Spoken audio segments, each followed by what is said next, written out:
परेश रावल, ये नाम सुनते ही दिमाग में सबसे पहले क्या आता है? बाबूराव, है ना? लेकिन सोचिए, अगर हम कहें कि उनकी असली कहानी कॉमेडी से ज्यादा गुस्से और अपने सिद्धांतों का डटे रहने की है। आइए आज इस दिलचस्प शख्सियत को थोड़ा और करीब से समझते हैं। ये शब्द किसी एक्शन हीरो के नहीं है। ये हैं हेरा फेरी के हम सब के प्यारे बाबूराव यानी परेश रावल के। और ये शब्द हमें उनकी पर्सनैलिटी की एक ऐसी झलक दिखाते हैं जिसके बारे में ज्यादातर लोग जानते ही नहीं हैं।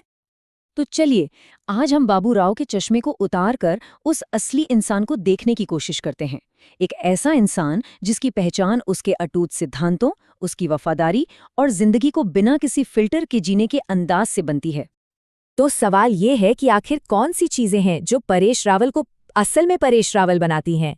आज हम उनके किरदार के उसी ब्लूप्रिंट को समझने वाले हैं जो उनके रिश्तों और जिंदगी के फलसफों की नींव पर बना है।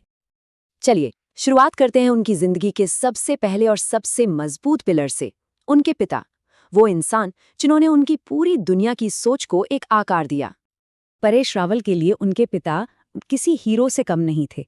वो कहते हैं कि उनके पिता एक दोस्त की तरह थे, जो जरूरत पड़ने पर सख्त भी हो जाते थे, लेकिन हमेशा एक ढाल बनकर उनके साथ खड़े रहे। मतलब उनके पिता की परवरिश का अंदाज भी बिल्कुल अलग था। एक तरफ वो बेहद अनुशासित थे, तो दूसरी तरफ अपने बेटे के सपनों के लिए कुछ भी करने को तैयार रहते थे। और इसी मिले-जुले अंदाज का रावल आज भी पूरे दिल से सम्मान करते हैं।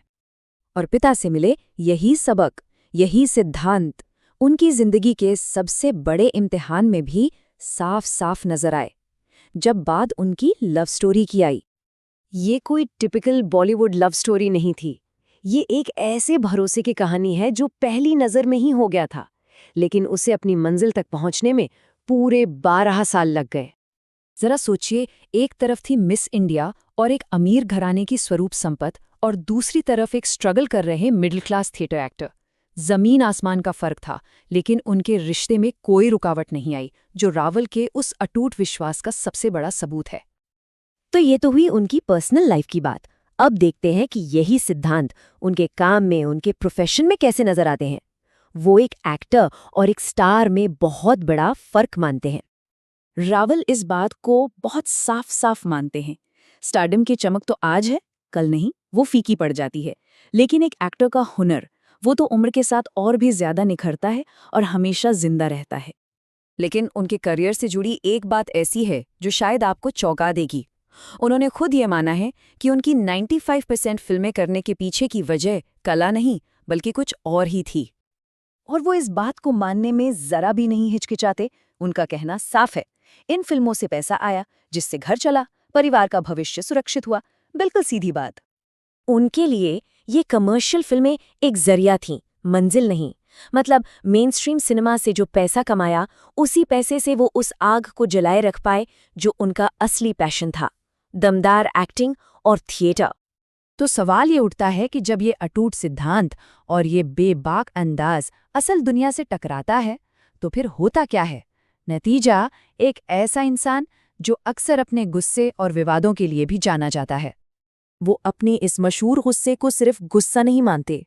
उनके लिए ये एक रिएक्शन है, गहरी चोट या बेबसी का, ठीक वैसा ही जैसा उन्होंने अपने पिता की आंखों में देखा था, एक प्रोटेक्टिव गुस्सा। और ये कोई एक दो किस्से नहीं है, चाहे वो प्ले के बीच में किसी दर्शक को मारना हो या किसी पर पत्थर उठा लेना। उनकी ये जबरदस्त प्रतिक्रियाएं हमेशा तब सामने आती हैं जब उन्हें लगता है कि कुछ गलत हो रहा है, कोई नाइंसाफी हो रही है। उनका यही बेबाक अनफिल्टर्ड अंदाज तब भी दिखा जब उन्होंने पॉलिटिक्स में कदम रखा। हालांकि ये सफ़र छोटा ही रहा। उन्होंने ये कदम सत्ता के लिए नहीं, बल्कि अपने उन्हीं सिद्धांतों को एक और मंच देने के लिए उठाया था।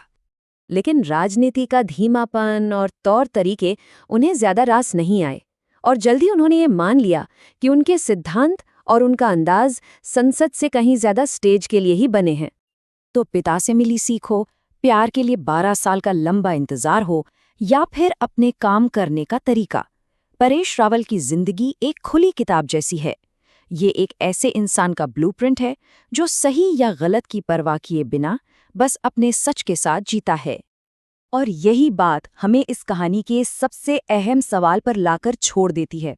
आज की इस दुनिया में जहाँ हर चीज़ पर फिल्टर है, जहाँ फॉलोअर्स की गिनती होती है, वहाँ इस तरह की अनफिल्टर्ड बेबाक जिंदगी जीने की क्या कोई कीमत चुकानी पड़ती है?